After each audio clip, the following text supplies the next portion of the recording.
நாட்டுப்பற்றை நளினமாக பேசிய மாணவிக்கு எனது பாராட்டுக்கள். அடுத்ததாக ஆங்கிலத்துக்கு இணையாக நம் தாய்மொழியில் உரையாற்ற வருபவர் டாக்டர் மங்களம் உயர்நிலைக் கல்வி மாணவி செல்வி பேவிஸ்யா. மதிப்பிற்குரிய தலைமை ஆசிரியர் அவர்களுக்கும் ஆசிரியர் அவர்களுக்கும் பெற்றோர்களுக்கும் மற்றும் என்னுடன் கல்வி பயிலும் மாணவ மாணவியருக்கும் மேலும் இங்கு சிறப்பு விருந்தினராக வருகை புரிந்திருக்கும் முன்னாள் தந்தி டிவியின் செய்தி தொகுப்பாளர் சாணக்கியா என்ற யூடியூப் சேனலின் நிறுவனர், தமிழகத்தின் செய்தி ஊடகங்களில் உள்ள முக்கிய குரலாகவும் தேசப்பற்றாளருமான திரு ரங்கராஜ் பாண்டே அவர்களுக்கும் எங்கள் மனமார்ந்த காலை வணக்கத்தை கூறி இன்று நம் பள்ளியில் நடைபெறும் 79வது சுதந்திர தினத்தை முன்னிட்டு இம்மேடையில் எமக்கு பேச வாய்ப்பளித்தமைக்கு நன்றி கூறி என் உரையை தொடங்குகிறேன்.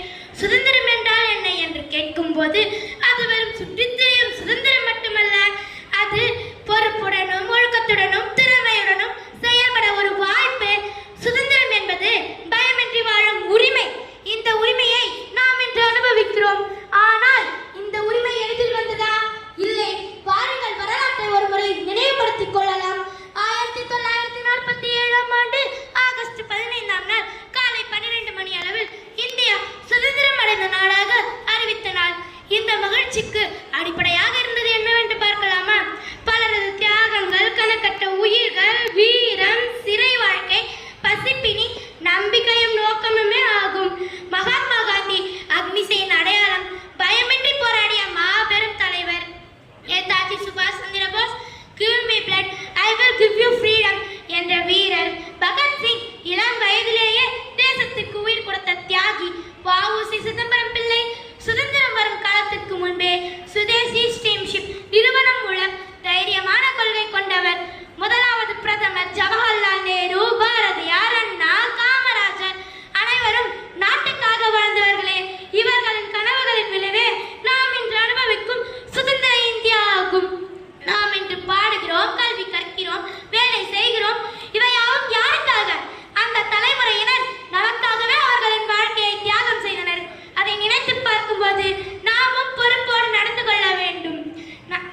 நல்ல குடிமகனாக வளர வேண்டும், இயற்கையை பாதுகாக்க வேண்டும், சமூகத்திற்கு சேவை செய்ய வேண்டும், நாட்டின் வளர்ச்சிக்கு துணை நிற்க வேண்டும்.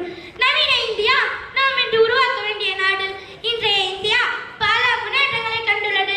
விண்வெளி ஆராய்ச்சி, ISRO, digital India, make in India, இன்னும் பொருளாதாரத்திற்கு இன்னும் பல பிரச்சனைகள் இருக்கின்றன.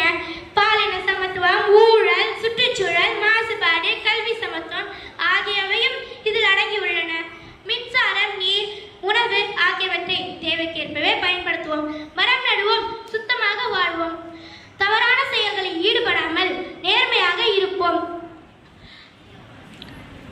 சுதந்திரம் என்பது நமக்கு சொந்தமான உரிமைதான்.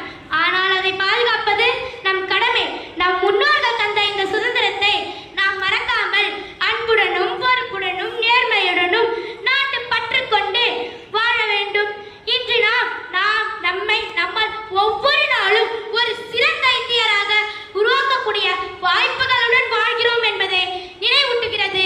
வாழ்க பாரதம், வளர்க பாரதம், வந்தே மாதரம், ஜெய் ஹிந்த். நன்றி, வணக்கம்.